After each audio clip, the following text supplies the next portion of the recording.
नमस्कार।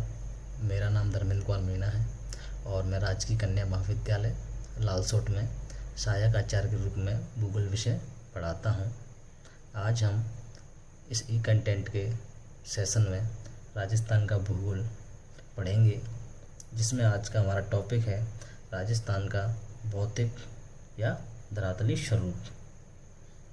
जैसा कि आप लोग जानते ही होंगे कि राजस्थान का भूगोल बीए पार्ट प्रथम वर्ष का द्वितीय प्रश्न पत्र है। तो चलिए शुरुआत करते हैं, राजस्थान के धरातलीय स्वरूप के बारे में जानते हैं। तो राजस्थान का जो उच्चावचीय स्वरूप है वो यहाँ की भूगर्भिक संरचना द्वारा निर्धारित है एवं लाखों वर्षों से हो रहे अपक्षय, अपरदन एवं निक्षेपों का परिणाम है।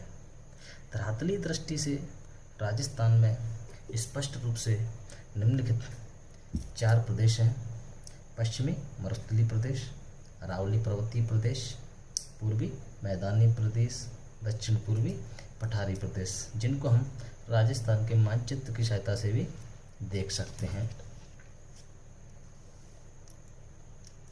ये हमारी अरावली पर्वतमाला है जो राजस्थान को 2 भागों में विभाजित करती है, उत्तर से दक्षिण की ओर। इसके पश्चिम वाला भाग पश्चिमी मरुस्थलीय प्रदेश है एवं इसके पूर्व वाला भाग पूर्वी मैदानी प्रदेश है।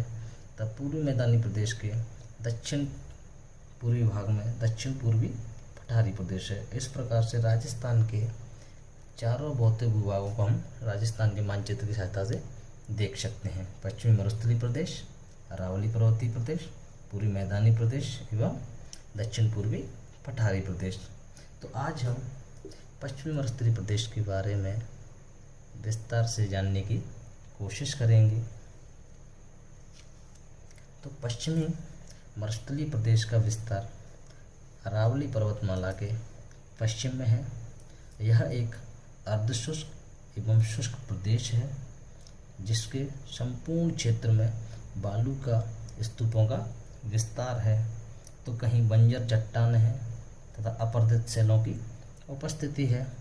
यह संपूर्ण क्षेत्र न केवल राज्य का अपितु भारत का विशिष्ट भौगोलिक प्रदेश है, जिसे थार मरुस्थल के नाम से हम जानते हैं।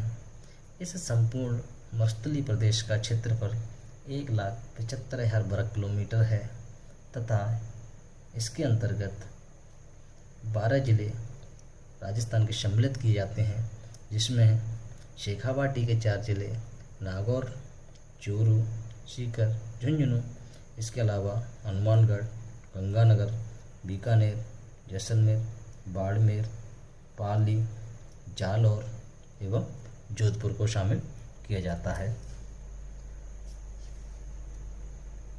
यद्यपि मानवीय प्रभाव एवं सिंचाई के विस्तार के कारण हनुमानगढ़, गंगानगर एवं बीकानेर के मरुस्थलीय प्रदेश में परिवर्तन हो रहा है, किंतु मूलतः संपूर्ण प्रदेश का भौतिक स्वरूप प्रमुख रूप से मरुस्थलीय ही माना जाता है।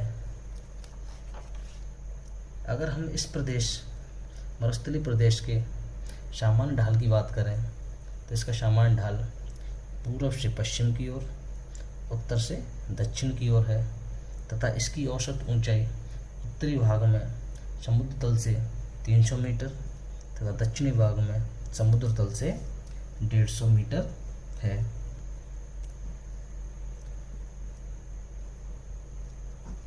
तो मरुस्थलीय प्रदेश का सामान्य ढाल पूर्व से पश्चिम, उत्तर से दक्षिण की ओर एवं समुद्र तल से औसत ऊंचाई उत्तरी भाग में 300 मीटर एवं दक्षिणी भाग में 150 मीटर है।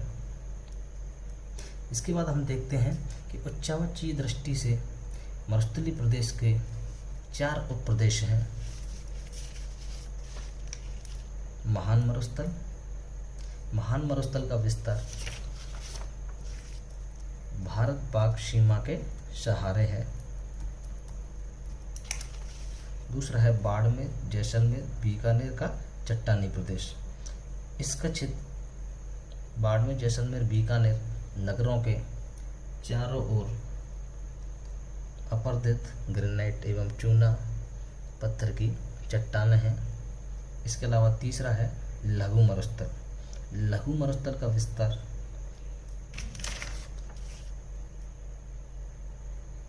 कच्छ की खाड़ी से लेकर बीकानेर तक है। और चौथा था हमारा अर्धशुष्क प्रदेश। अर्धशुष्क प्रदेश का विस्तार लूनी बेसिन से लेकर शेखावाटी प्रदेश तक है। इसके बाद हम लोगों को यहाँ पर ये बात भी जान लेना बहुत ज़रूरी है कि वर्तमान समय में जहाँ हम आज मरुस्थल का विस्तार देखते हैं, वहाँ पर पर्मियन कार्बोनिफेरस काल में समुद्र का विस्तार है, जिसके प्रमाण हमें जुरासिक काल तथा इसके बाद के कालों में समुद्री तलछट के निक्षेपों के मिलने से पता चलता है। कहने का मतलब ये है कि जो आज हमारा पश्चिमी मरुस्थलीय प्रदेश है, यहाँ पर पर्मियन कार्बोनिफेरस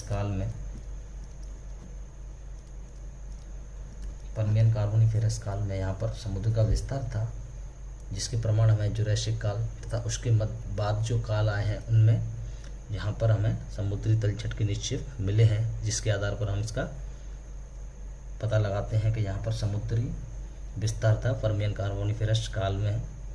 यह मरुस्थलीय विस्तार का प्रमुख कारण अनियंत्रित पशुचारण एवं दक्षिण पश्चिमी हवाएं, खासकर जो कच्छ के रन से बहकर आती हैं, को माना जाता है, जिसके कारण कालांतर में समुद्र का विस्तार घटता गया। ये कहें कि समुद्र पीछे हटता गया और इस संपूर्ण क्षेत्र पर मरुस्थलीय प्रदेश, ये कहें कि रेत का विस्तार हो गया। यहाँ पर एक बात और जान लेना आवश्यक है कि विश्व के सभी मरुस्थलों में थार का मरुस्थल सबसे अधिक जनघनत्व वाला मरुस्थल है। इसके बाद हम लोग जानते हैं कि पश्चिमी मरुस्थलीय प्रदेश को, जहाँ पर बालू का स्तूपों का विस्तार है, आकार, स्वरूप तथा वनस्पति की उपस्थिति के आधार पर यहाँ अनेक प्रकार के बालू का स्तूप पाए जाते हैं, जैसे पवनानुवर्ती बालू का स्तूप, बरखान अनप्रस्थ बाल का स्तूप, पैराबोलिक बाल का स्तूप, सब्रकाफिजा बाल का स्तूप। पवना, सबसे पहले हम जानते हैं पवनानुवर्ती बालू का स्तूपों का विस्तार कहाँ पर है। पवनानुवर्ती बालू का स्तूपों का निर्माण पवन की दिशा के समानांतर होता है। पवनानुवर्ती बालू का स्तूपों का विस्तार जैसलमेर के पश्चिम में, रामगढ़ के पश्चिम में तथा जोधपुर एवं बाड़मेर जिलों में पाया जाता है। इसके अलावा बरखान या अर्धचंद्राकार बालू का स्तूप, जिनका विस्तार जैसलमेर, सीकर, श्रीगंगानगर, बाड़मेर, जोधपुर में पाया जाता है। बरखान की औसत ऊंचाई 10 से 20 मीटर होती है तथा चौड़ाई 100 से 200 मीटर होती है। इसके अलावा अनप्रस्थ बाल का स्तूप होते हैं, जिनका निर्माण दीर्घकाल तक हवा के एक दिशा में चलने से उनके समकोण पर होता है,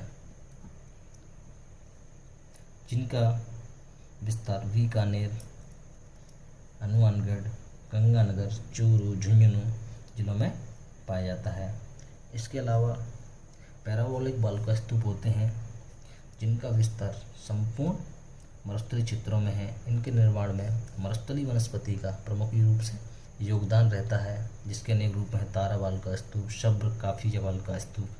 सब्रकाफिजा बालू का स्तूप जो मरुस्थलों में छोटी छोटी झाड़ियाँ एवं घास पाई जाती है, उनके पास रेत के जमाव से इस प्रकार के बालू का स्तूपों का निर्माण होता है। इस संपूर्ण मरुस्थलीय प्रदेश में एक बालू का स्तूप रहित क्षेत्र है। यह जैसलमेर जिले में स्थित है। यहाँ बालू का स्तूपों का पूर्णतः अभाव पाया जाता है। यह क्षेत्र अवसादी शैल से ढका है। जैसलमेर नगर के दक्षिण में आकिलवुड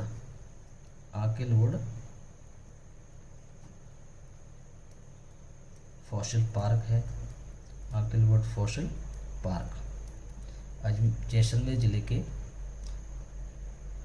दक्षिण में आंकलवोड फॉसिल पार्क विशिष्ट उदाहरण है, जहाँ पर बालुका स्तूपों का विस्तार नहीं पाया जाता है। यहाँ प्राचीनतम वनस्पति तथा जीवावशेष देखने को मिलते हैं। कहाँ पर देखने को मिलते हैं? आंकलवुड फॉसिल पार्क। ठीक है। मरुस्थलीय प्रदेश के गंगानगर हनुमानगढ़ क्षेत्र में प्राचीन नदी तल है, जिसे गग्गर का मैदान कहते हैं।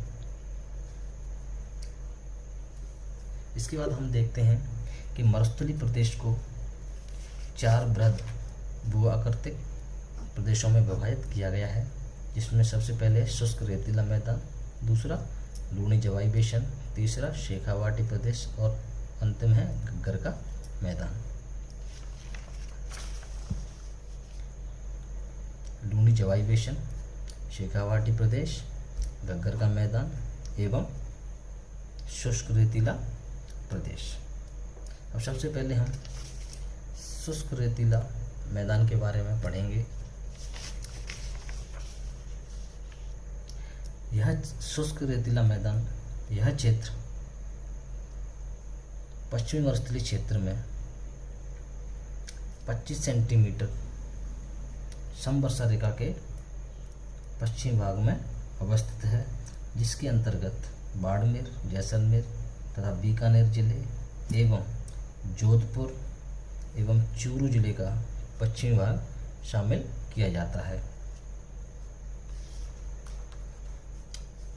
इस प्रदेश में बालुका स्तूपों का बृहद विस्तार है, जो 15 से 25 मीटर ऊंचाई तक पहुंच गए हैं। यहाँ सभी प्रकार के बालुका स्तूप पाए जाते हैं, किंतु बरखान या ये कहें कि अर्धचंद्राकार प्रकार के बालुका स्तूपों का यहाँ पर विस्तार है। इसके अलावा इस प्रदेश में अनेक खारे पानी की छिछले गर्त पाए जाते हैं, जिसमें बाप, फलौदी, पोकरण, लूनकरणसर, रामगढ़ आदि हैं। यह संपूर्ण क्षेत्र वास्तविक मरुस्थलीय प्रदेश के अंतर्गत आता है।